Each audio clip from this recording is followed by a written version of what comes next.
K1LEM comes in and says something, oh, I'm a bad guy. I'm a bad guy because I said, I don't know why you're saying Roger, like a Roger beeper, like, did you get that, Roger? Well, I just got my license, Roger. And, well, I ain't got no CB no more, but I got one of them extra class licenses, Roger. You know, anybody that's got to listen to that has got to go, especially if you're a teacher or in education, you go, oh my God. Oh my God.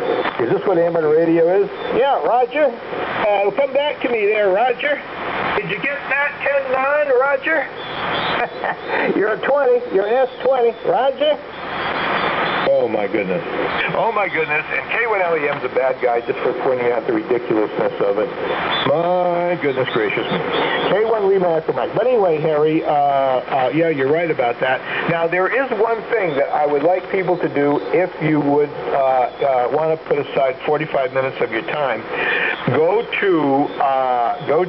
Everybody's got a computer, right? Go to the Frontline website. Frontline, that's a program on PBS. Frontline, they have archived all of their programs for free. They're free, and they're even on a slow DSL, and I've got a slow DSL.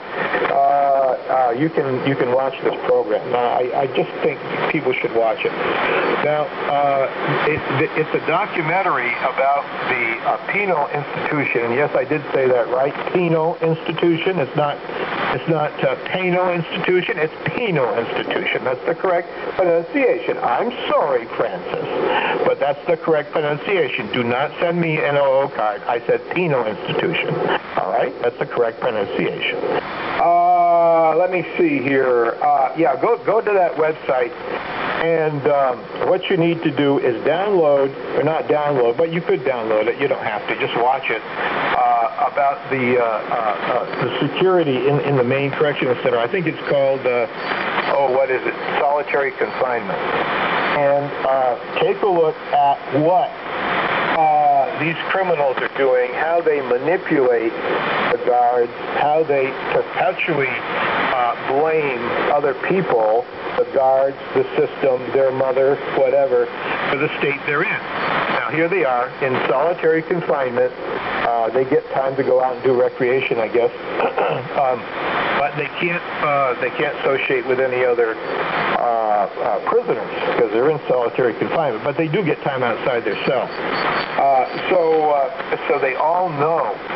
They all know that if they behave themselves, that they will get out of solitary confinement.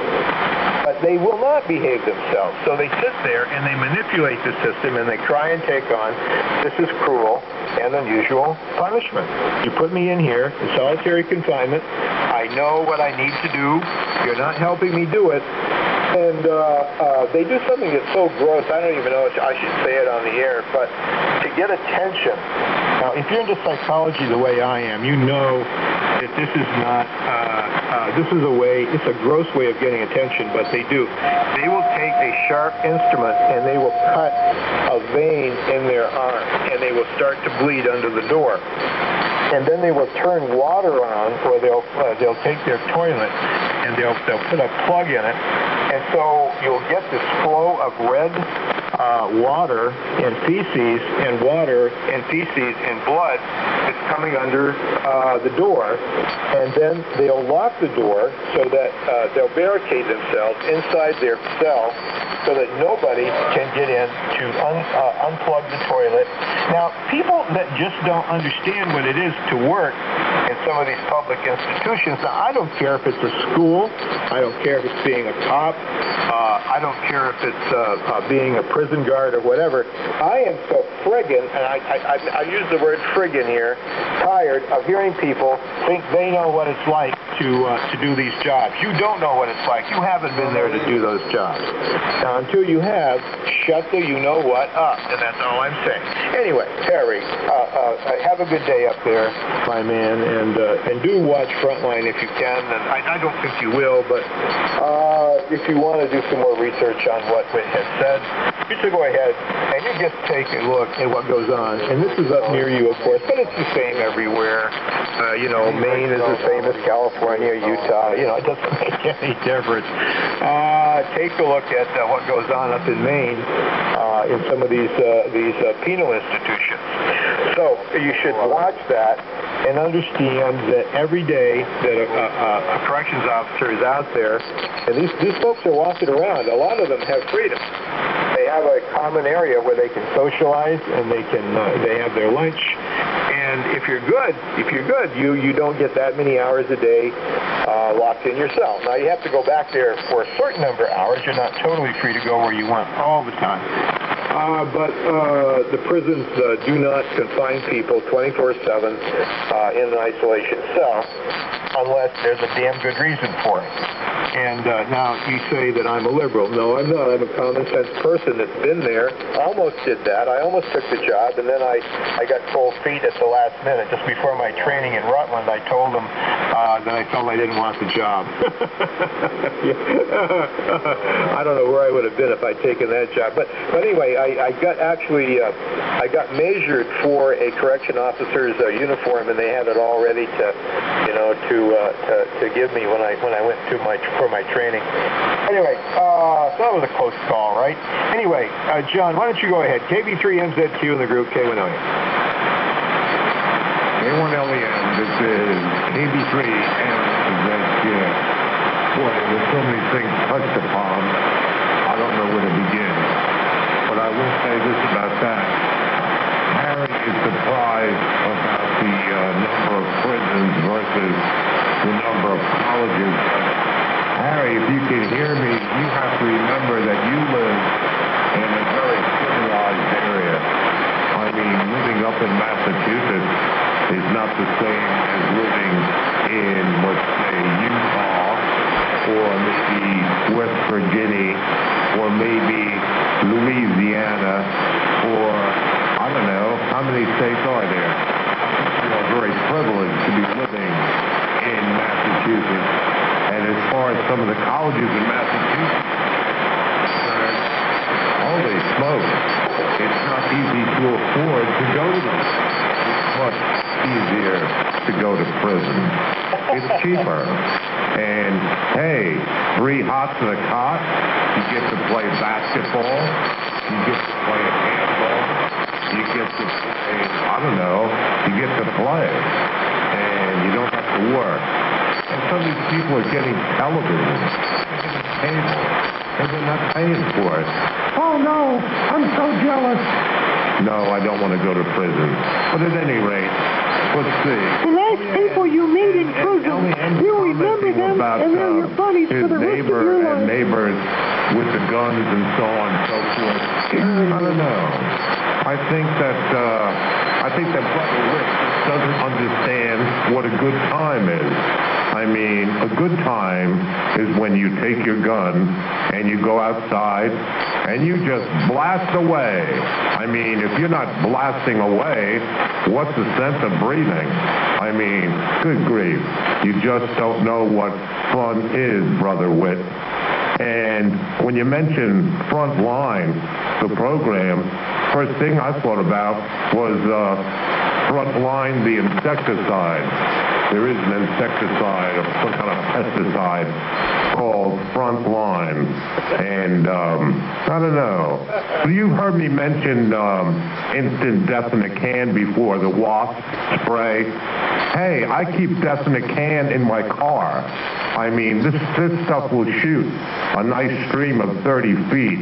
And from what I understand, if you are attacked and you hit your attacker in the eye with wasp spray, instant death in a can, they will tend to lose interest in maybe robbing you, and they will thus then start to pay attention to the fact that they are going blind now with great pain.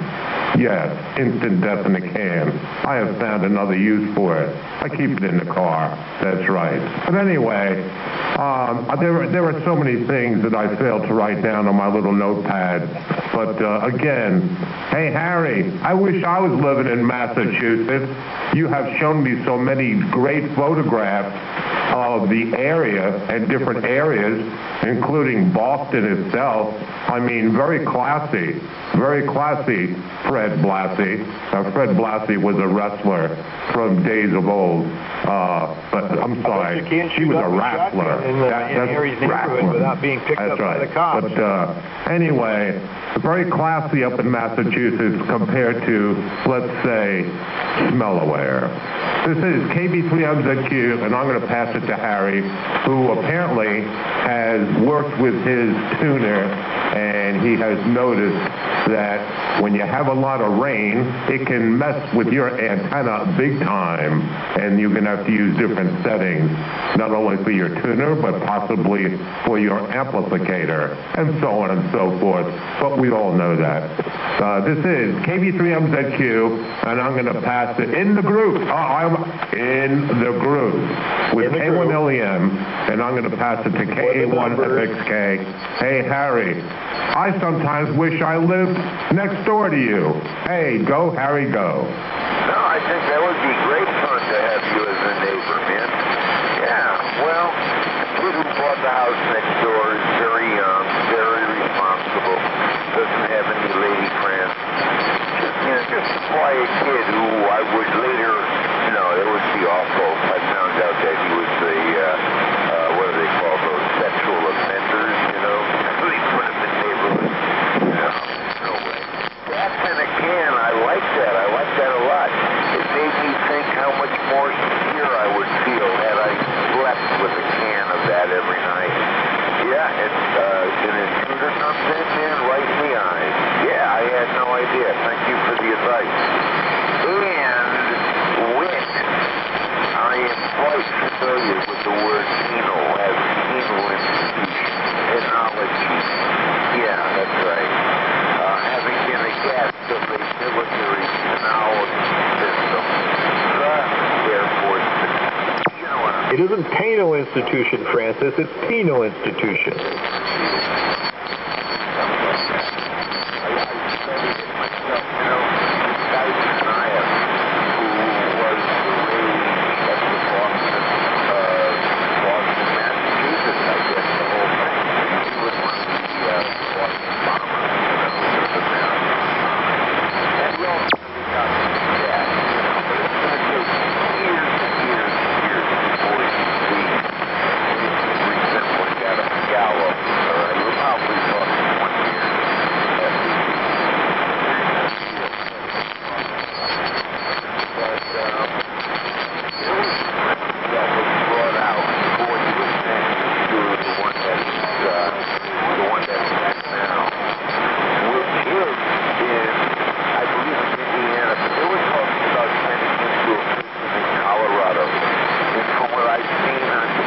It's a Supermax. It's a private one.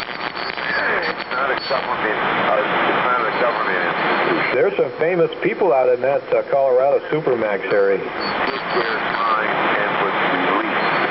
And they interviewed him. He said Shania won't last here a month before he goes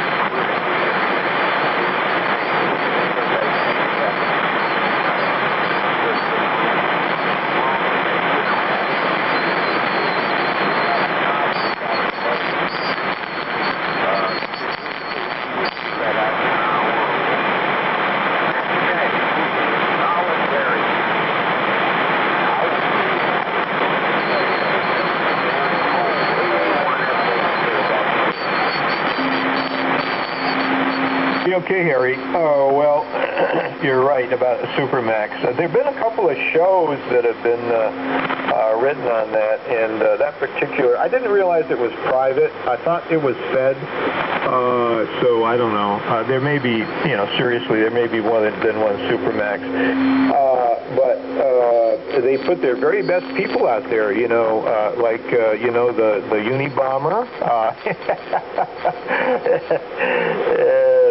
people like that. You know, they're in the supermax. And the point of issue, I guess, is that why is it that the U.S. has so many people incarcerated?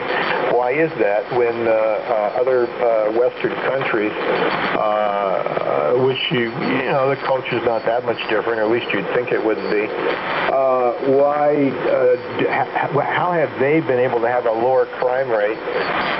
How have they been able to have a lower IV drug use rate? And all these other things. So there's got to be something hidden within the culture that Grandma Moses doesn't want to find out about. And so when she goes to church on Sunday, she doesn't allow the preacher to talk about such things. They would rather put their head in the ground like an ostrich than look at the obvious. You know, look at what's going on. But again, this is the thing that I harp on, right? In amateur radio, I harp on it because it's so obvious to anybody that's not indoctrinated. You know, ridiculousness of the whole doggone hobby for the most part. And anyway, that's just the way I see it. Now, are we going to pull our heads out of the sand? The answer, in my opinion, is no. We're headed towards, quite frankly, if you want my opinion, Harry, I don't know whether you and I are going to live long enough to see it. I hope I don't. We're headed on a collision course to World War III, and we're headed on a collision course with something really bad happening with China. Our just wonderful, our trading partner. The Chinese just broke into these federal, what do they call it, computers, and they stole records. They stole Social Security numbers of current federal employees, those that are retired, and also federal employees like me who did not retire from the system, but used to work in the system. And so if you're going to get into that large group of numbers that I guess they're holding on to in perpetuity, although I don't know why they would hold on in a computer to my Social Security number or anything relative to me, because that's just sort of like over the hill, unless they were thinking, well, you know, this guy may apply for federal employment again or something, and we want to be prepared to pull out all this stuff just to be sure he's not pulling a fast one on us. But anyway, they're pretty sure the Chinese did it, and they cracked the computer, and they compromised all the Social Security numbers of federal employees, past, present, and I would say future, but not future. You know, that's our best friend, China, right? That's our best friend. That's what they work on in their spare time, is cracking the federal computers, you know. And yet they're our best buddies. They're just our best buddies, and they're buying up all our debt. And doesn't anybody see the inconsistency in this and the craziness? But anyway, if you watch the news, you have to be somewhat crazy to accept the news as it is. Now, Harry, as far as your area there in Massachusetts is a civilized state where you just can't walk out in your backyard and discharge a shotgun or a pistol into the air otherwise and say, well, there's nothing in the law that says I can't do it, therefore it says I can't. And if you're going to send the cops out, you have to prove that I fired directly at your house, I aimed a gun at you personally, or I fired across the road, or worse yet, I fired at a school bus. Beyond that, there's nothing they can do. He can come out and you can use a shotgun anywhere he wants. Why? Because there's no laws. There's no ordinances. There's absolutely nothing that says that he can't. So if you called the cops, what are they going to do? Disturbing the peace, reckless endangerment, all this other stuff that I suppose there are laws on the books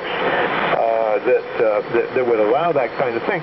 But then again, that's a personal judgment based upon the officer that comes out to review the complaint and whether or not the officer is interested in, well, first of all, is the officer seriously interested in going to court? Because obviously, if you're going to charge somebody with some misdemeanor or worse yet, a felony, you the officer, you the arresting officer, are going going to have to go to court because there's no other way this guy's ever going to either pay his fine or come up unless the officer goes to court. And a lot of traffic offenders back in the day, they knew this. They knew that if they opposed the speeding ticket, if they opposed any kind of ticket that the cop gave them, that it would be dismissed by the judge because the probability was that if they went to court, the officer would have to come also personally and would have to testify. So they would go to court and they would get the speeding ticket dismissed, because the officer's a busy man. She's a busy woman. They don't have time to go to court over your speeding ticket. You're not man enough or woman enough to own up to the fact that you were speeding, but you go to court and try to get out of this traffic ticket. And they know the way the courts work, Harry. They know the way the courts work.